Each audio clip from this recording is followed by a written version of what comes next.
Yes, there's a question at the back on the right. To get things going, it's Thomas Dillon here, Flaxman Court. Ben, you mentioned the importance of 3D and suggested that it might, or you implied that it might be a huge advantage going forward.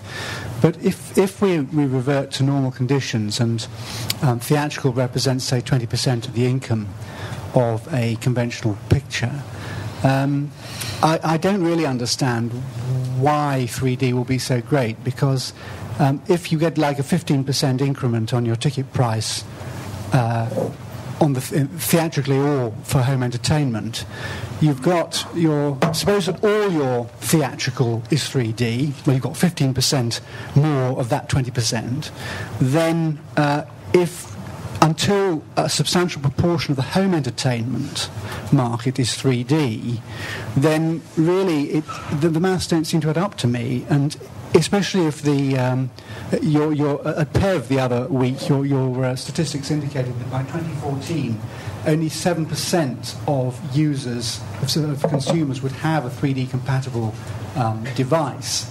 So if we're talking about a 15% increment on 7%, which is 7%, forgive me, a 15% increment on the 7% of income from the 80%, if that makes sense. That's to say the home entertainment.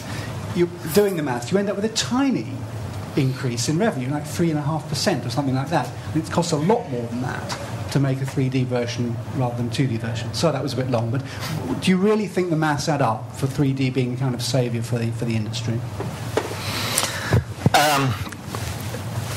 Couple of points. One, in relation to where you started with that question, theatrical, of course, yes, big chunk of, as you termed it, income or revenue. Of course, it's generally speaking, and as an industry overall, actually loss-making. So in profit terms, it's unnecessary marketing spend, but generally doesn't make profit. So in that respect, anything that can be done to improve the margins there is pretty helpful to the industry. So purely in terms of what 3D can do to improve the economics from the theatrical window. I think that as 3D comes to the home market, it is going to show enormous promise, but you're right in terms of being realistic about the timescales and the actual mechanics for making that happen. There's a number of parts of the chain that need to be in place for 3D in the home to be in place. First of all, you've got to have the replacement TV displays. Now, many of us have already replaced our old CRTs with flat TVs, certainly in the last few years. There's an enormous number of TV sets sold each year, so actually getting some of that replaced with 3D compatible sets starts to make a difference, but you have to build up the installed base from zero, to be clear, zero, in order to start that marketplace happening. Then you have to have a form of playback, and for the physical product that means again building up partly from scratch. So in terms of standalone players, you need a new generation of Blu-ray player to be able to deliver 3D product. So people have to buy those again if they've already bought Blu-ray.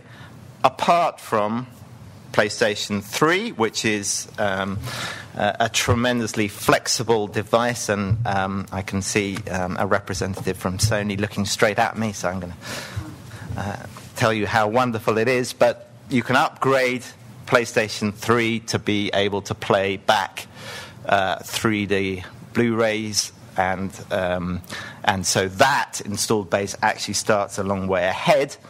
But the people who already have that, of course, need the display to go with it. So, it does take time, and that's why, I'm not drawing major attention to that as a huge new revenue stream. But it is, it is going to be the next big revenue stream, well, and arguably bigger in terms of consumer imagination potential than any form of high definition. We had at our, you mentioned the PEVE conference that we had in London the week before last, and we finished that conference with on stage a live consumer focus group, which was absolutely fascinating. We had a really interesting cross section of consumers there on stage, a number of whom had completely lost the propensity to pay for movie consumption inside the home at all. Everything was downloaded for free. They would pay for cinema, but nothing else.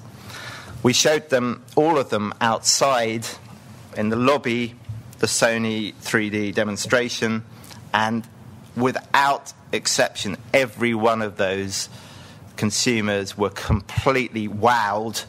It was the first thing that they had ever seen, that had said, okay, no, now we get it. This is completely different.